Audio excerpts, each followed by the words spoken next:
Dans cette vidéo, je vais vous parler beaucoup plus en détail de la gouvernance grégaire. Je vais vous expliquer vraiment ce que c'est et à quoi ça correspond. Donc la gouvernance grégaire, en fait, ce qui est intéressant de comprendre, c'est qu'il y a 4 axes. L'axe finalement de la confiance en soi et l'axe de la confiance aux autres. Il y a la notion d'excès de confiance en soi a priori ou le manque de confiance en soi a priori. Donc l'excès de confiance en soi a priori, on va appeler ça la dominance.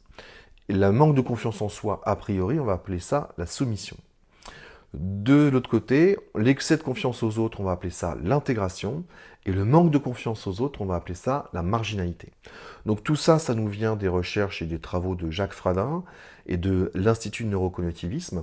Il y a eu plusieurs publications par rapport à ça. Alors toujours, quand il s'agit du cerveau humain, il faut savoir qu'il faut prendre des précautions, c'est extrêmement complexe.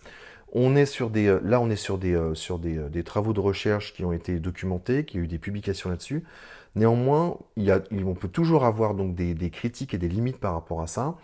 Et c'est comme ça aussi qu'on fait avancer les choses. C'est parce qu'on est prêt à être critiqué, c'est parce qu'on est prêt à discuter par rapport à ce sujet-là qu'on arrive à avancer.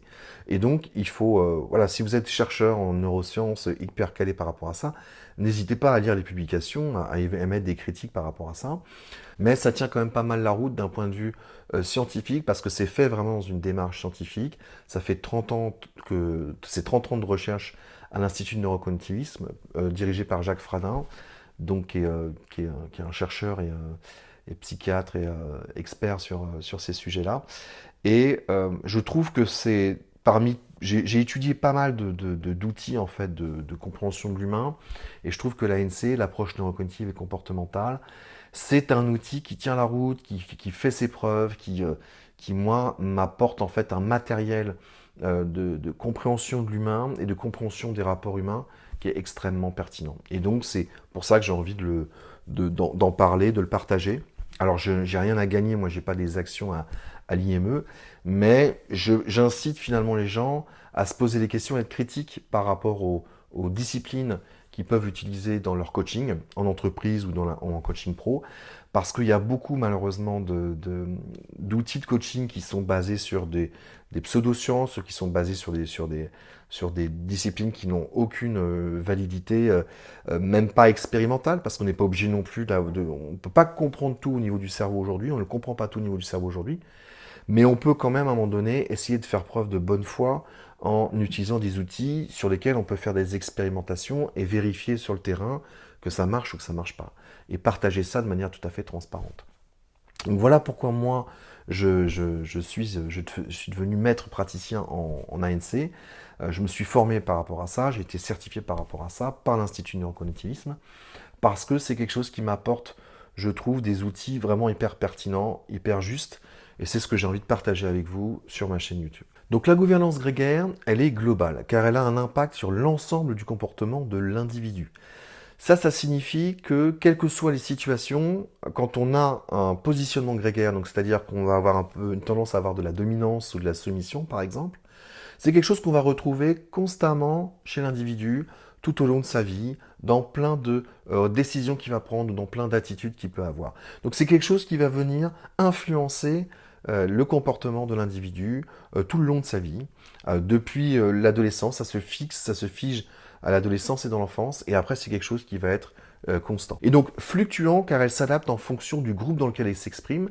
C'est assez nuancé hein, comme explication, c'est-à-dire qu'effectivement, même si vous avez une tendance à avoir de la dominance, à avoir un excès de confiance en vous a priori, et vous pouvez vous retrouver dans certaines situations, dans certains groupes, où là, pour le coup, vous n'allez pas du tout avoir un excès de confiance en vous, mais au contraire, vous allez vous sentir finalement peut-être soumis quelque part à d'autres personnes dans le groupe ou au groupe en lui-même. Donc pour vous donner un exemple, vous pouvez tout à fait avoir un excès de confiance en vous de manière générale dans la vie, vous vous sentez très fort, vous vous sentez très sûr de vous. Donc par exemple, vous êtes dans la cour de récréation, vous aviez l'habitude finalement d'être un petit peu la personne qui dirige, qui commande, et puis tout d'un coup, vous vous retrouvez donc en prison, ou vous vous retrouvez en cellule de dégrisement, j'en sais rien par exemple, et là tout d'un coup vous êtes face à des gens qui ont plus de dominance que vous, et là vous allez vous sentir finalement pas si fort que ça, pas si extraordinaire que ça, et là vous allez plutôt avoir vous allez plutôt baisser les épaules, baisser la tête, et peut-être faire un petit peu plus attention à ce que vous allez dire. Donc fluctuant, ce qui est intéressant, donc global et fluctuant, ce qui est intéressant de comprendre, c'est que vous allez avoir un positionnement grégaire tout au long de votre vie, donc par exemple avec un petit peu de dominance, mais ça n'empêche pas que dans certains groupes, dans certaines situations, vous pouvez plus du tout avoir cet excès de confiance en vous et finalement vous sentir peut-être même un petit peu en dessous des personnes qui sont dans la pièce. Par exemple, je ne sais pas, vous êtes un acteur français très connu, vous êtes invité sur les plateaux de télé, vous pouvez vous sentir très en confiance.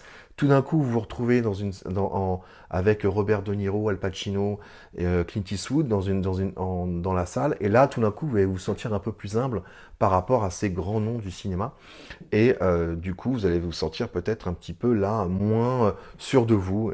Voilà. La gouvernance grégaire, ce qui la caractérise, c'est des comportements stéréotypés, apparentés à un excès ou un défaut de confiance en soi ou en l'autre. Donc ils sont instinctifs, donc peu accessibles à la raison. Donc ce qui est intéressant de comprendre avec cet aspect stéréotypé, c'est que la gouvernance grégaire, finalement, c'est pas forcément quelque chose que c'est pas des idées qui vont vous venir en tête, du type, vous n'allez pas forcément pouvoir mettre des mots dessus, c'est quelque chose qui est très émotionnel, c'est quelque chose finalement qui est facile aussi à repérer, quelqu'un qui est très confiant en lui, il a plutôt tendance à lever la tête, à écarter les bras, à prendre beaucoup d'espace, alors que quelqu'un qui n'a pas confiance en lui va plutôt éviter de prendre trop d'espace, baisser les yeux. Donc c'est des choses finalement qu'on repère en fait assez facilement, assez naturellement, le fait d'avoir ce côté charismatique de la personne qui a confiance en lui, ou au contraire quelqu'un qui va manquer de confiance en soi. Pareil pour des gens qui vont manquer de confiance aux autres, ils vont plutôt s'écarter du groupe, se mettre plutôt en retrait, alors que les personnes qui ont de l'intégration, elles, vont adorer être au milieu des groupes, être au milieu des gens et faire en sorte que les gens puissent bien s'entendre ensemble. Donc c'est peu accessible à la raison, c'est-à-dire que c'est pas forcément quelque chose que vous allez pouvoir décider en vous disant non, il faut que je sois comme ça. C'est pour cette raison que tout ce qui est rapport à la confiance en soi, dire à quelqu'un aie confiance en toi, ça ne sert à rien.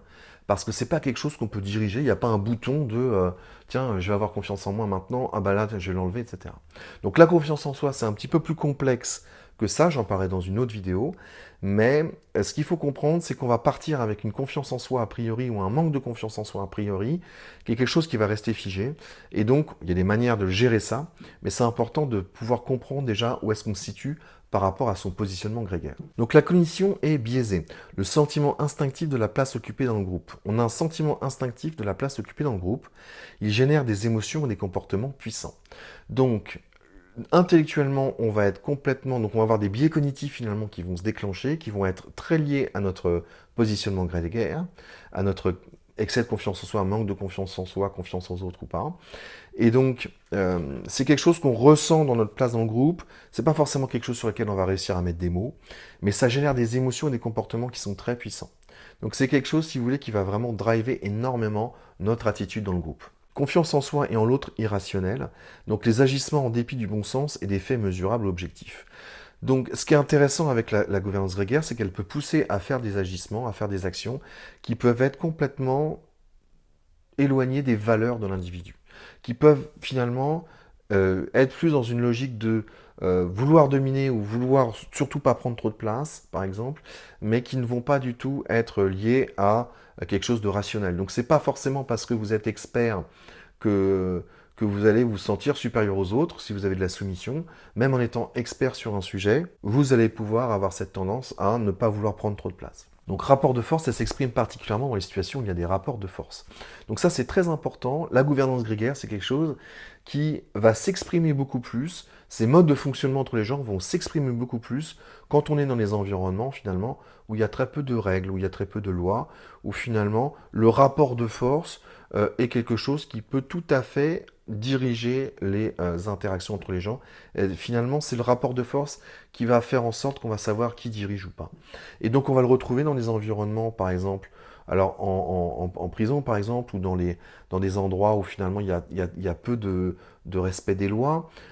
Vous pouvez le retrouver aussi à un niveau très international, si vous avez des grands patrons, par exemple, qui sont quelque part au-dessus des lois parce qu'ils sont à cheval sur plusieurs juridictions. Donc là, du coup, si vous n'êtes plus vraiment dans un système où il y a des lois et des règles, vous êtes dans un système finalement un petit peu au-dessus des lois. Et donc là, les rapports de force des dominances et de soumission peuvent s'expriment énormément. Donc les situations où il y a des rapports de force, ça peut être aussi à l'école, ou au travail, avec des collègues, quand finalement peut y avoir de règles ou une culture d'entreprise qui ne fait pas forcément imposer des règles de bonne conduite. Relatif et paradoxal. Donc relatif car le positionnement s'exprime en fonction des autres personnes dans le groupe. Donc on voit bien que vous allez avoir une gouvernance, vous allez avoir un niveau de gouvernance grégaire, et quelqu'un en face de vous va avoir plus de dominance, donc vous allez vous sentir un peu soumis par rapport à lui. A contrario, quelqu'un qui a moins de dominance, vous allez vous sentir un peu dominant par rapport à lui. Donc ce sont des choses qui s'équilibrent et qui sont relatives en fonction des gens qu'il y a autour de vous. Paradoxal car son système de fonctionnement repose sur une base différente du quotidien sans valeur ni affection. Et donc ça, ce qui est paradoxal, c'est que vous pouvez tout à fait avoir des comportements, quand c'est la gouvernance grégaire qui vous dirige, qui sont à l'encontre de vos valeurs. C'est-à-dire que vous pouvez vous dire, bah, moi je suis quelqu'un de gentil, je suis quelqu'un de sympa, je suis accueillant avec les gens, et ben en fait, vous pouvez, sans vous en rendre compte, à un moment donné, être blessant, ou bien taquiner, ou bien être arrogant avec quelqu'un que vous connaissez à peine ou que vous rencontrez. Donc ce qui caractérise aussi donc, la gouvernance grégaire, c'est le manque d'empathie. Alors, manque d'empathie car ce système orienté survie de groupe ne laisse pas de place pour l'empathie. Alors, quand on est dans une survie de groupe, on se moque de savoir ce que l'autre ressent ou ses difficultés. Il s'agit de faire survivre le troupeau. Donc, dans ces cas-là, tout ce qui est rapport à l'empathie, rapport à ce que peut penser l'autre, ressentir l'autre, c'est quelque chose qui va complètement être bloqué. Donc, ce qui caractérise la gouvernance grégaire, c'est le manque d'empathie. Donc que ce soit en dominance, en soumission, en intégration ou en marginalité, l'autre finalement est limite un objet quoi, avec la gouvernance grégaire. L'autre, il n'y a plus cette notion finalement de faire attention à ce qu'il peut ressentir, à ce qu'il peut penser. On n'est plus du tout là-dedans. On est dans quelque chose de vraiment l'objectif, c'est de dominer, de se soumettre ou d'éviter d'être près de lui ou au contraire de se rapprocher. Mais savoir finalement ce qu'il pense vraiment, qui il est, son niveau d'expertise, etc., ce qu'il pense sur un sujet, c'est quelque chose qui n'est pas accessible à la gouvernance grégaire, c'est quelque chose qui est bloqué à ce moment-là. Et donc c'est pour cette raison que quand vous avez quelqu'un qui est en gouvernance grégaire, bah, ça peut être dangereux, ça peut être compliqué à gérer parce que c'est quelqu'un, si vous lui dites, bah, écoute, là, ce que tu me dis, ça me fait mal, c'est difficile pour moi. Donc par exemple, si vous utilisez de la CNV avec quelqu'un qui est en dominance extrême, bah, ça va plutôt jouer contre votre intérêt parce que finalement, il n'est pas accessible à ce que vous pouvez dire. Si vous dites oui, je me sens pas bien, ça me fait mal ce que tu dis, lui, limite, ça va lui faire mais absolument ni chaud ni froid. Au contraire, quelqu'un qui a de la dominance, c'est même quelque chose qui peut lui nourrir en fait son instinct de domination, donc qui est plutôt dangereux.